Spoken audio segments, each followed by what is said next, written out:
Hey, Truth Seekers, 154th post here. A lot of you been asking me about the letter S and why I decode it two different ways. Let me tell you why. It's from that book I just showed you, and we'll use fish as the example. If you write out the letters for fish, F is the 6th, I is the ninth, S is the 19th, and H is the 8th, it sums to 42. It has the meaning of life number. If you write out that same number sequence, 6, 9, 19, 8, but then add up each digit individually, 6 plus 9 plus 1 plus 9 plus 8, it sums to 33.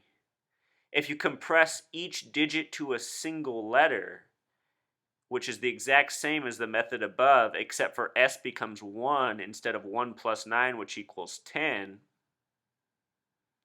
then it sums to 24. So do you see this distinction between the S's? With the one method, every letter reduces to the same as a single digit except for S. It becomes 10 instead of 1. So that's why it's okay to do it both ways. S is a special letter. Think of all the sports teams that emphasize S. Even Michigan, which is from a state which begins with M, uses an S for their symbol. This is why S is a special letter. It's the only letter in the alphabet you have to reduce twice to get to a single digit. I should have taught it this way from the beginning. The reason I didn't is because it becomes overwhelming, so I think it's easier just to start with a single digit. But now you guys know S is another special letter. It has an option. I'm about to show you this reporting here, this update on the White House fence jumping. Watch this. CNN's going to bring on reporter Joe Johns. Just think about how ridiculous that name sounds. Joe Johns. And Joe Johns is going to give us some details on the White House fence jumping. Also, about that White House fence jumping, I want you to know that the two incidents were exactly 33 days apart, September 19th and October 22nd. The numerology of the first date was 9 plus 19 plus 14 for September 19th, 14. Sums to 42, the meaning of life number, and he was said to be 42 years old. Also in the reporting, we'll hear that his name was Omar. Omar sums to 47, like the word president, like the word Caesar. So anyway, also on that 47 note, Joe Biden is currently the 47th vice president. Let's watch Joe Johns in action here in a second. Continue to follow it. Appreciate everybody joining us on this one. Thank you. Now to breaking news about that big security breach of the White House in September. The Department of Homeland Security, they just completed the review of the White House fence jumping incident, and I got to tell you, it is very damning.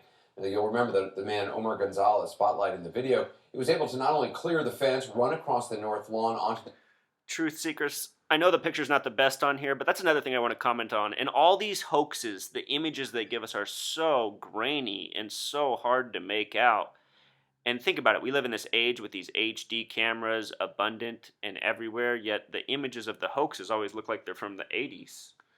North portico, but he actually got inside the White House itself. He made it past an officer stationed inside the doors, ran past a staircase that leads to the first family's residence, made it into the East Room, where he was finally tackled. Now, according to this internal review, there were a string of blunders by the Secret Service that allowed this to happen, including the fact that one Secret Service agent was talking on his personal cell phone when all this was going down.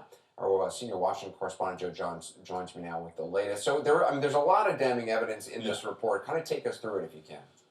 Well, okay, September 19th, right out here, White House lawn, Gonzalez comes over the fence, Anderson. And after that, it's just a bad day for the Secret Service. A series of things happen, starting with the canine officer who's out here parked on the driveway in his van. The report said the canine technician with the dog stationed inside the van, actually, when Gonzalez jumped the north fence, the canine officer was on a call on his personal cell phone, on speaker, without his radio earpiece in his ear, and he left his second tactical radio in his locker. So big problem for him right there.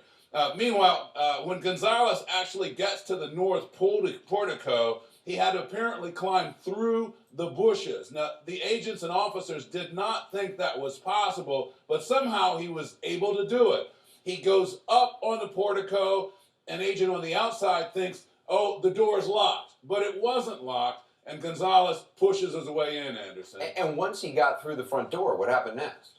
Well, there's a female officer on the other side, and she's pushed backwards. She sees him, she reaches for her baton, but she grabs her flashlight. She tries to tackle him, but he's too big, and he keeps going toward the East Room. He's finally taken down with the help of a couple agents who happened to just be off duty at that time around the East Room. Meanwhile, the ERT team, the SWAT team, as it were, was still staging.